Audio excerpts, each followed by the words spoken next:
Welcome back, ladies and gentlemen. My name is Josh Snipes, and today we're going to be taking a look at the new operators for Operation Shifting Tides. The test server is currently out if you are on PC. Make sure to go check it out. I'm sure I'm going to be hitting it up all week anyways, but seriously, it's going to be so exciting. I've never been more excited for a season because the way this year has been going, it's been getting better and better, and the gameplay overall has been better and better from season to season. So I'm hoping we don't have any big bugs. I'm hoping that this is a really smooth launch and that this doesn't get delayed any further. But seriously, if you guys want to check out any more content from my channel, I'll do operator guides, map guides, tips and tricks. So make sure to hit that subscribe button, hit that notification bell. Stay tuned, and I hope to see your lovely faces after this video is done. Now let's hop on over and figure out who our two new operators are that we're going to be getting in the next 2 to 3 weeks. Now, the first person I'm going to take a look at is going to be Callie. Now, she is a sniper. She's going to be the first bolt-action sniper rifle that we're getting in the game, and I honestly can't imagine that we're probably going to get any more snipers. We might get like a DMR or something similar, like maybe like a slug shotgun, but I can't see another bolt-action sniper rifle coming in the game unless they come up with another device to put on it. Callie is going to be one of the most interesting operators. It's kind of like a Thatcher alternate, but not exactly. Her bolt-action sniper rifle does a ton of damage if you're not getting shot through a wall or anything like that. And I mean, as you guys can see, she's able to shoot through quite a few walls and put holes through them. So it'll be interesting to see how she kind of works with her primary gun. Now, she is a 2-speed, 2-armor operator. She does have a bolt-action sniper rifle only as her primary. And then her secondary, she has a P226 and a C75 auto. Honestly, I can't imagine why you'd use the P226 over the C75 because it's going to be kind of like the problem that you have with Dokkaebi, where you have a DMR and then have the SMG-12 or the CZ. But in this case, you're probably going to end up running the CZ instead of the P226. So we'll see how that plays out though. She does have a breach charge or claymore, so that'll be kind of interesting too, because that means she'll be able to at least cover her back. Say like if she wants to hold a long angle, you know, you can hold the run out with the claymore. So that should be pretty awesome. I'm excited to see how she plays out. I'm hesitant to say that she's going to be super OP or anything like that, because honestly, I think the bolt action sniper rifle might just be what is her downfall. They might end up changing the speed that it actually reloads at, so like it chambers around at, but other than that, the gadget doesn't seem super crazy OP.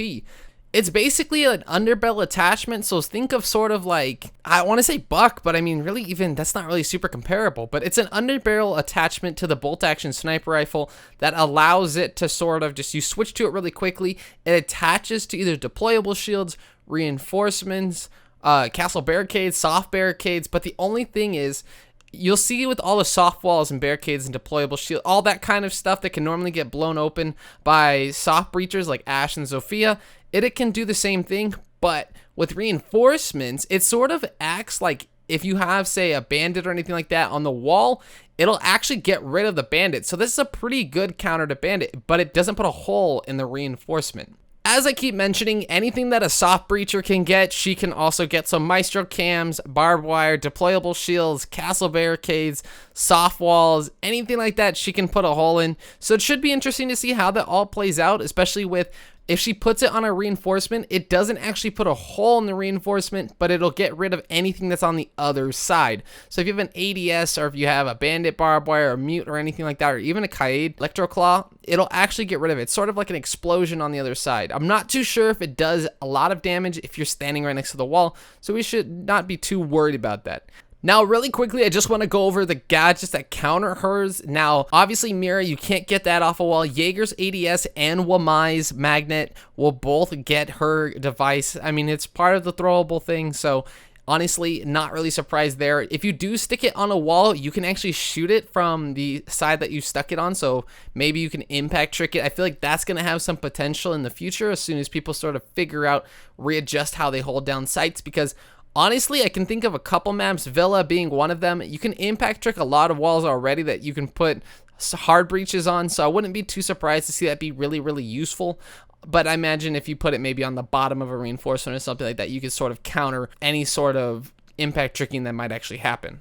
Now, you're probably wondering, why is all these grenades just going up to the ceiling for no reason? Now, that's going to be Wamai. Now, Wamai's magnet system, he gets 5 of them. He's a 2-2 operator, so 2 speed, 2 armor operator. So that'll allow him to maneuver around the map. He's also getting for his primary. Listen to this. He's getting the AUG A2 and the MP5K as his choices.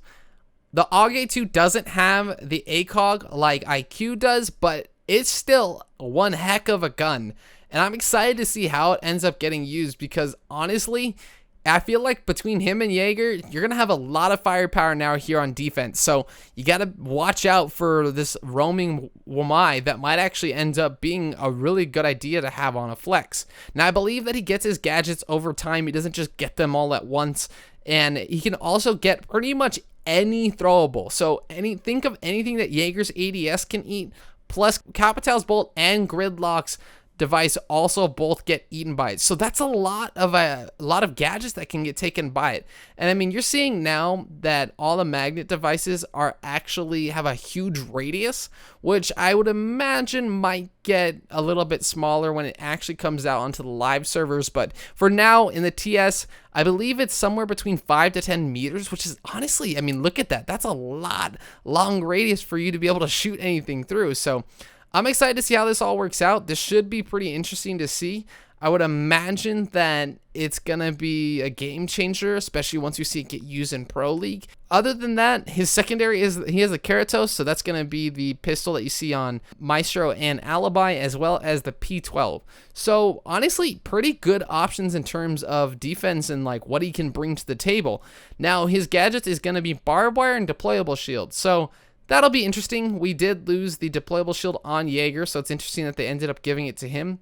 I would imagine that this magnet used in the wrong hands might end up getting your team killed, but overall, between both operators, I feel like we're going to be in a really good spot with them. I'm not going to call them OP or anything like that. I thought at first when I saw the opening video, not the one at the finals, but the one that was actually like this teaser that they showed, I thought that it put a hole in the reinforcement. And I was like, dude, we cannot have this in this game. Like, we already have Maverick. Like, we can't add another person who can get the wall open like that.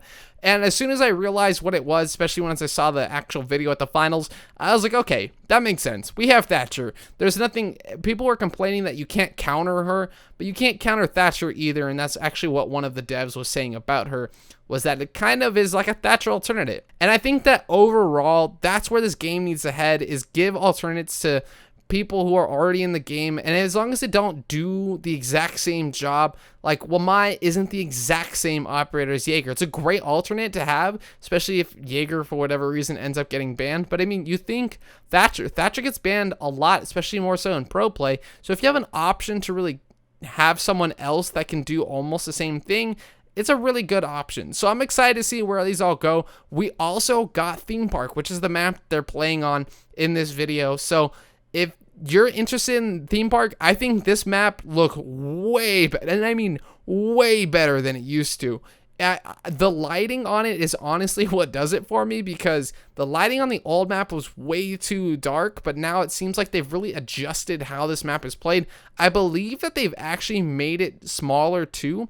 I know that they were saying that they took out the train that was in the middle of the top floor, and they actually just squished both sides together, and they added a little bit in between, but I mean, like, it doesn't feel as big as it used to be. So I'm excited for this season. I don't know what else they're going to bring. I think that overall, we have a lot to look for in these operators. I feel like as we start seeing more and more videos come out, we're going to start seeing more ideas implemented, especially people like Macy J, who just for whatever reason come up with these weird strats that no one else would think of, and then it gets super popular. I feel like Coconut Bra might also come out with something like that too, or maybe the Dangleberry. Someone's going to come out with a video that's going to talk about all these strats, and I can't imagine what we're going to be seeing from them later in the future.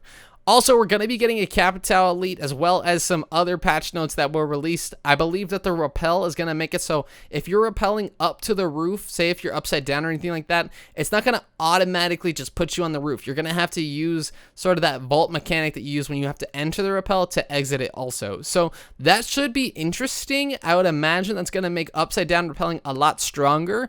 I'm excited to see how that all plays out. That might be a little overkill, but I mean, maybe if they fix the perspective a little bit, we might see a difference. But Overall, I think that this season is looking to be one of the better seasons for this year, and I'm hoping that it's going to follow up last season's performance, because overall, I think that last season was one of the best seasons that we've had so far in this game, and I look for this game growing. I'm so excited for sort of the Christmas season to be coming, to get all the new players in that we keep acquiring.